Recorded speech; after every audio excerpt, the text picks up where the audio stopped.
Afrika waa qaarad aad iyo aad u qaniya.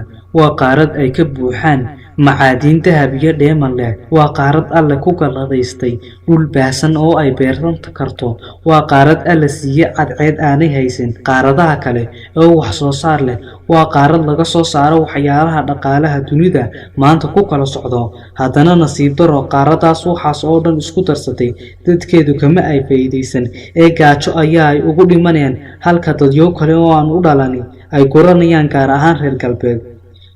Waxa aynu ku eegi doonaa wax yar oo ka mid ah hantida muuqata iyo ta qorson ee ku aasan amaba dul taala qaaradan Afrika inaga oo soo qaadanayna warbixinada ay ka qoreen reer galbeed hantidan iyo qaramada midoobay.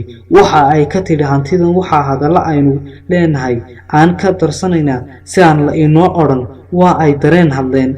Dhanka beeraha qaarada Afrika waxaa la sheegaa in dunida dhulka wax laga barto ay boqolkiiba 44 dhulkaasi ku taalo qaarada Afrika halka dunida kale oo dhan ay tahay boqolkiiba 56 hadhay ay qaybsadaan. Waxaana la hubaa in dhulka boqolkiiba 17 ka mid ah ay beerato halka ay boqolkiiba 27 soo hadhayna ay u weyday taag ay ku beerato. Waa sida ayna leeyihiin laakiin aniga ilamaha sidaas haddana iyada oo waxaas oo dhul beer ku haboon haysata haddana waxaa la soo wariyaa in wax soo saarka dunida ee beeraha ay qaaradu ka tahay boqolkiiba 4 oo qura halka Yurub oo laab ka dhul yari ay inta 3 laabkeed ka soo saarto. Sidoo kale qaarada waxaa ku yaala boqolkiiba 18 kaymaha dunida kamana faa'iideysato oo wax soo saara ay kaymahaas ku keentaa ma jiro marka laga reebo Soomaalida oo dhuxul dhirta ku marisay dadyoga ka shaqeeya beeraha adduunka. Waxaa la sheegaa in boqolkiiba 18 ay ka soo jeedaan qaarada Afrika. Ganacsiga qaarada waxaa la sheegaa in boqolkiiba 30 uu yahay dhanka beeraha halka Mareykanka iyo Ingiriiska uu yahay boqolkiiba 3 qura. Dhanka kale dhulka qaaradu 12 bilood oo sanadba waxaa laga beeri karaa 3 bilood oo kaliya. Waa qaarada reer Yurub. Xagga qaarada Afrika laga beeri karo 12 biloodba iyadoo ay u saamaxayso cimiladu. Haddii qaarada reer Yurub la israado ka beerana cimilada ayaan u saamaxay wax soo saarka dunida.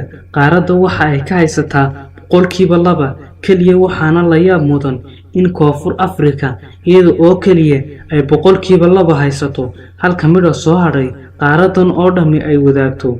Taasna aynu ku macnayn karnaa in cadaanku Koonfur Afrika haystaa aanu loo cadaadin sida inta kale ee qaarada loo cadaadiyo iyo inay helaan lacago aanay helin inta kale ee qaarada. Macdamaha dhulka laga qodo haddaynu eegno qaarada aad iyo aad ayay qani ugu tahay waayo waxaa la sheegaa in macdamaha badankoodu meesha ugu badan ee laga helaa ay tahay qaaradaha. Tusaale ahaan warbixiyo ay soo saareen qolooyin reer galbeed ah oo arrimahan ka hadlaya haddaynu eegno waxa ay sheegayaan in batroolka dunida inta u dhaxaysa boqolkiiba 15 ilaa 30 uu ku aasan yahay Afrika. Maadada qaaliga ah ee laga sameeyo atomic bomb iyo uraniumka boqolkiiba 23 ay taalo Afrika. Macdanta dahabka waxaa la sheegaa in boqolkiiba 77 ay taalo qaarada halka boqolkiiba 23 soo hadhay ay dunida kale oo dhami qaybsato. Macdanta kobar boqolkiiba 23 waxa ay taalaa qaarada. Macdanta kale ee magnesium boqolkiiba 30 waxay iyaduna sidoo kale taalaa qaarada. Macdanta qaaliga ah ee maskana marka labadeeda nooc la isku daray in ka badan boqolkiiba 70 waxa ay taalaa qaarada Afrika. Intaa waxa u dheer waxyaalaha kale ee ay qaaradu soo saarto sida fuulka, sonkorta, cudbiga, khudaarta, bunka, tubaakada, saliidda, taqayrinta iyo kalaba, hargaha, qoryaha, kooka, xoolaha ay dhoofiso iyo waxyaalo kale oo badan. Kuwaana ay soo sheegeen dhammaantoodba qaarada cidii ugu horeyso oo iyada ayaa ugu horeysa. Qaar badan oo ka mid ahna wadankeena ayaanba looga horeey sida xoolaha nool, hargaha iyo wixii la mid ah. Waxyaalaha aynu kor ku soo xusnay waa dhibic yar oo ka mid ah hantida ku aasan amaba dul taala qaarada Afrika. Haddaba su'aasha isweydiinta mudani waxa ay tahay qaarada waxaas oo hantii dul taalo maxaa ka dhigay qaaradda dunida ugu dibdhacsan iyo qaaradda dunida ugu gaajada badan? ma suurtagal baa in qof waxaasoo hantiya haysta uu gaajo u baktiyo?